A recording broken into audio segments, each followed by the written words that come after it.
Amados hermanos,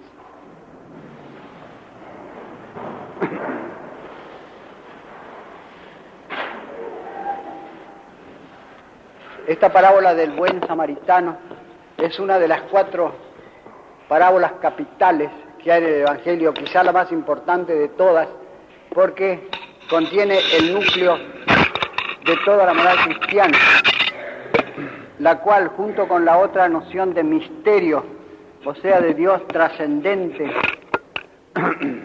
diferencia al cristianismo de todas las otras religiones, también de las grandes herejías cristianas, como el maometismo o el naturalismo actual. De manera que es la piedra de toque para conocer a los cristianos verdaderos. Bastante conveniente hoy día en que hay muchos cristianos falsos, o mistongos, o falsos hermanos, como decía San Pablo.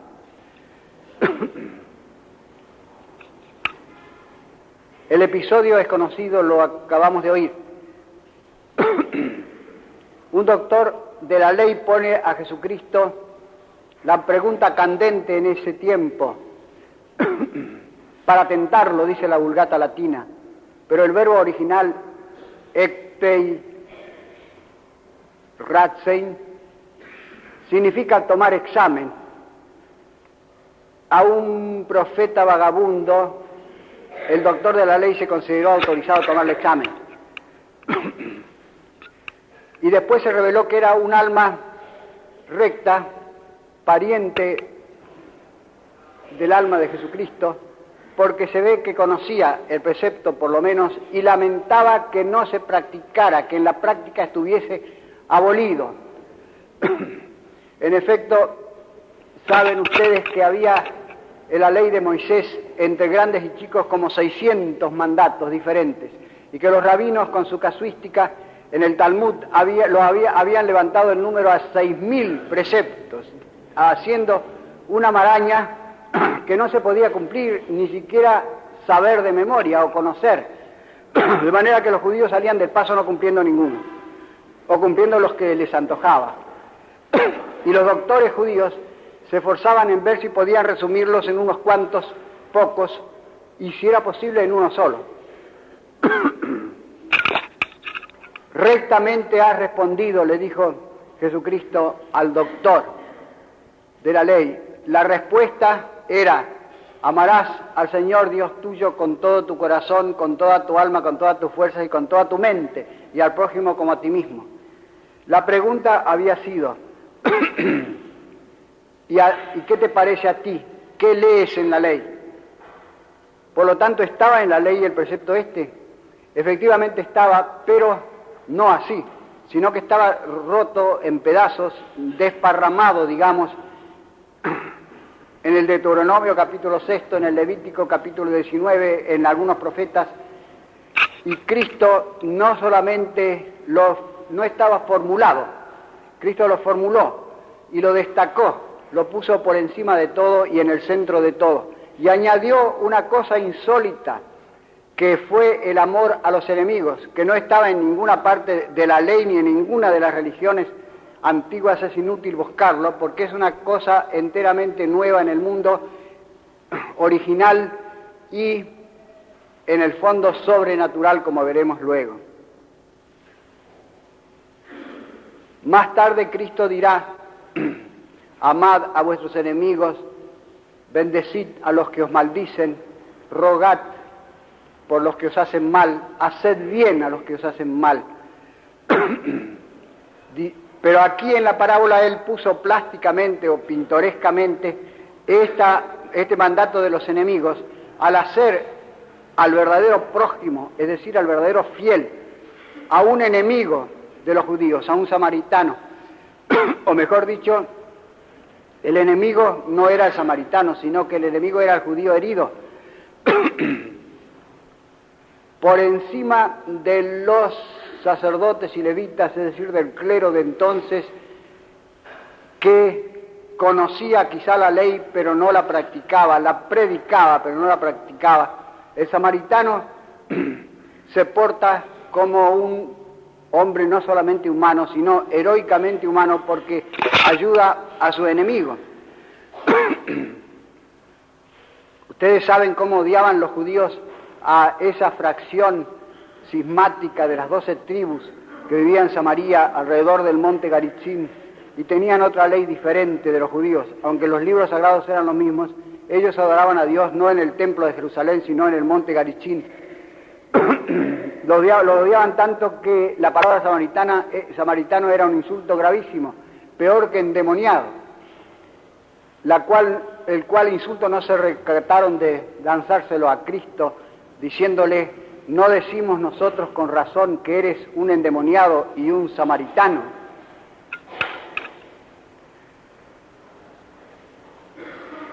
Este precepto sobrepasa las fuerzas humanas. Solo se puede cumplir con la ayuda de la gracia, es sobrenatural.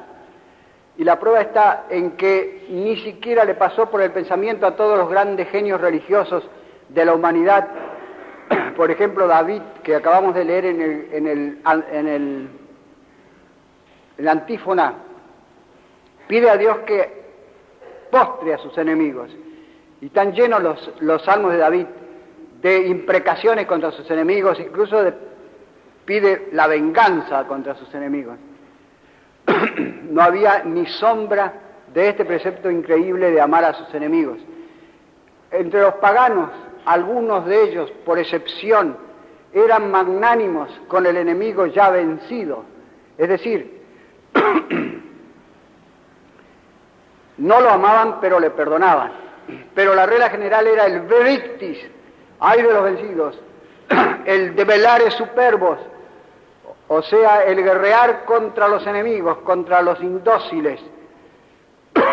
Y los reyes vencidos iban por la vía Apia, marchaban detrás del carro del César o del cónsul vencedor, cargados de cadenas, después del triunfo, para magnificar al romano vencedor, como por ejemplo el gran Vercingetorix, jefe galo, al ser llevado a Roma a su despecho, tras el carro de César fue marchando, rígido, enorme, trágico, derecho, mordiendo el yugo para no ir llorando.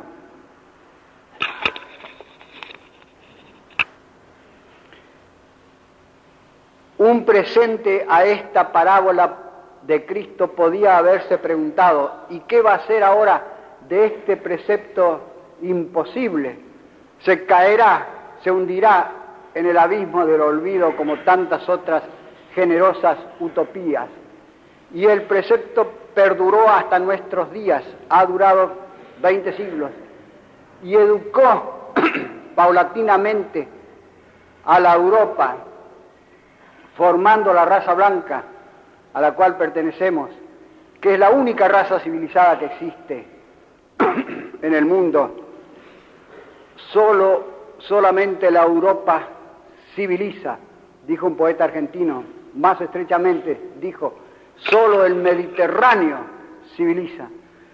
Que no nos vengan con cuentos de las civilizaciones como hacen las radios snobs, las cuales las más snobs son las radios oficiales. De la civilización china, de la civilización hindú, de la civilización japonesa, de la civilización indonesia, de la civilización de los incas o de los hotentotes. Son, en el mejor de los casos, son civilizaciones incompletas, con mezcla de barbarie. Se parecen a la flota naval de Bolivia, que tiene barcos pero no tiene agua.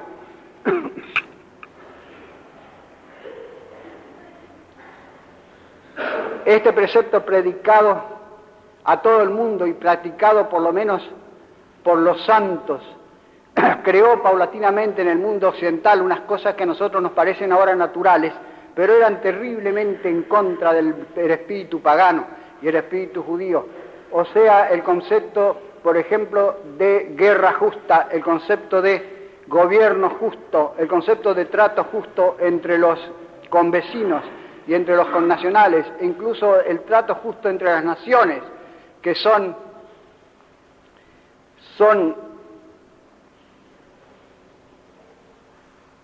por hipótesis enemigas. Las naciones vecinas son enemigas.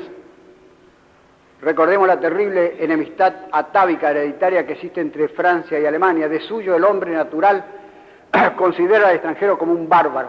Para poder amar al extranjero solamente es capaz la religión hacerle saltar las fronteras, dijo un gran filósofo judeo-francés, Bergson. Solo la religión puede trasponer las fronteras, un pensamiento religioso. Por eso ahora un falso pensamiento religioso, un pensamiento herético está queriendo hacer una sola nación de todo el mundo, saltar las fronteras del mundo, en virtud de la religión, de la democracia o de la que sea, porque solamente la Iglesia pudo formar una cristiandad de todas las naciones europeas, y si llega a hacerse alguna unificación artificial, falsa y cruel de todas las naciones algún día, es contra la naturaleza humana, de manera que solamente se hará en virtud de un sentimiento religioso, falsamente religioso, pero religioso por su naturaleza. Eso es así.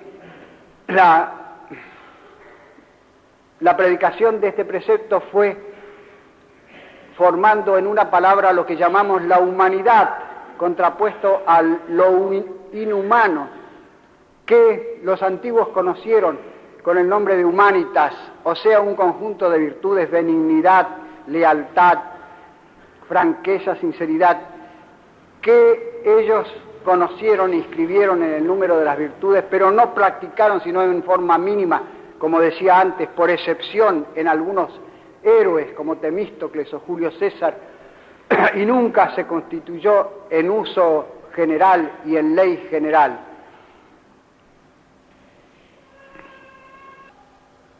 Ahora se podría objetar las quiebras tremendas que ha tenido esta ley del amor a los enemigos en la historia de la cristiandad y más en nuestros días.